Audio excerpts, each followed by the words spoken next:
আসসালামু আলাইকুম রহমতুল্লাহ।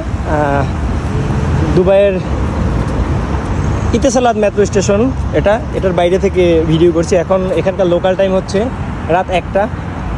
তো আমরা এখানে বাই মিস্টেক আসলে বাসের যে লাস্ট বাস ছিল সেটা মিস করে ফেলেছি।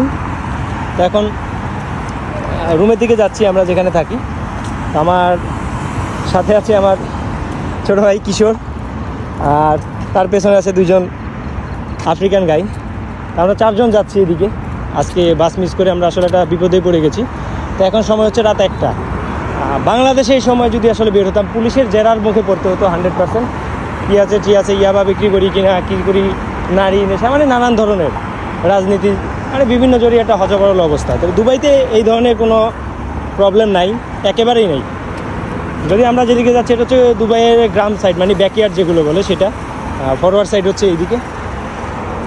তো এখন তো এখানটা জায়গা একটা বড় সিগন্যাল, এটা শেখ মোহাম্মদ বিন জায়েদ রোডের একটা সিগন্যাল। এইদিকে সোজাসুজি হচ্ছে শারজা এবং এইদিকে হচ্ছে আবুধাবি। তো এই জাংশনের মিডলে আমরা আছি। তো আমরা যাব হচ্ছে উদাল মুতিনা যেদিকে আছে সেদিকে। ওই দিকটা সম্পূর্ণ দেখা যাচ্ছে মনে হয় একটু অন্ধকার, তো ওইদিকে চলে যাব। তো মেনলি যে বিষয়টা বলতে চাচ্ছি যে এখানে আসলে কোনো ওই ধরনের নিরাপত্তার ঝুঁকি আপাতত দেখি নাই। তো আজকের অভিজ্ঞতার পরে আসলে বোঝা যাবে যে রাত 1টায় বের হওয়ার পরে এইখান থেকে কিভাবে যাওয়া যায় বা কোনো সমস্যা হয় কি না। যদি সমস্যা হয় তাহলে তো ফোনটা হাতে থাকবে না, আসলে জানানোর মতো কিছু থাকবে না, কীভাবে জানাবো, অন্য একটা ভিডিওর মাধ্যমে শেয়ার করতে হবে। তো যাচ্ছি, যেতে যেতে দেখি কি মানে বাস্তব অভিজ্ঞতার সম্মুখীন হতে হয়। এটা হচ্ছে আন্ডারপাস টানেল, নিচে বড় একটা লাইন, অনেক গাড়ি চলছে এদিকে। তো যে কথা বললাম যে আসলে দুবাইয়ে যে নিরাপত্তার যে বিষয়টা, এই নিরাপত্তার বিষয়টা আসলে বাংলাদেশে মিসিং। যদিও আমরা সেই দেশের নাগরিক, তবে এখানে কিন্তু আমরা লেবার, মানে এদেরকে ওয়ার্কার। তো এমপ্লয়ি হিসাবে আমরা এখানে আসি এমপ্লয়মেন্ট ভিসায়। তো আমাদেরকে এরা যেভাবে ট্রিট করে, যে কোনো সময় সমস্যা হলে এখান থেকে 999 ফোন করলে তারা 1.5 থেকে 3 মিনিটের মাঝে পৌঁছে যাবে। ফার্স্ট এড বক্স, অ্যাম্বুলেন্স এবং পুলিশের গাড়ি সবগুলো, সেই সাথে হচ্ছে fire service, civil defence, everything.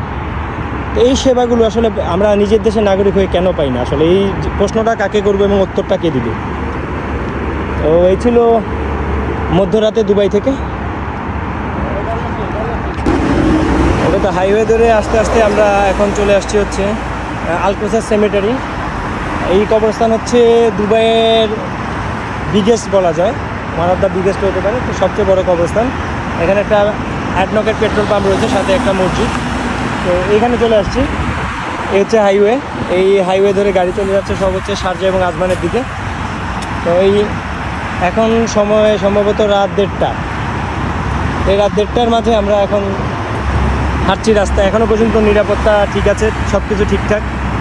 আমরা আমাদের মন মতো হাঁটছি, গাড়ির মন মতো চলে যাচ্ছে। তার কেউ কাউকে কেয়ার করছি না।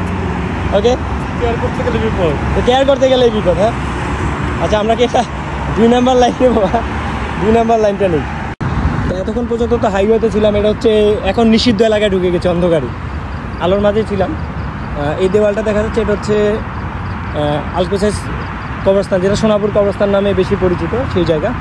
এর পেছনে রয়েছে আইডি অফিস এবং এর পাশে মেডিকেল। তো দুবাইয়ের অধিকাংশ এই সাইডের যতগুলো আছে সব মেডিকেলগুলো এখানেই করা হয়। তো সেই রাস্তায় আসলে ঢুকলাম এখন। সম্পূর্ণ একটা মানে কি বলে, দুবাইয়ের মাঝে দেশের জন্য ডেভেলপ, বাট দুবাইয়ের জন্য এটা আসলে গ্রাম অঞ্চল যেখানে আমরা ঢুকলাম।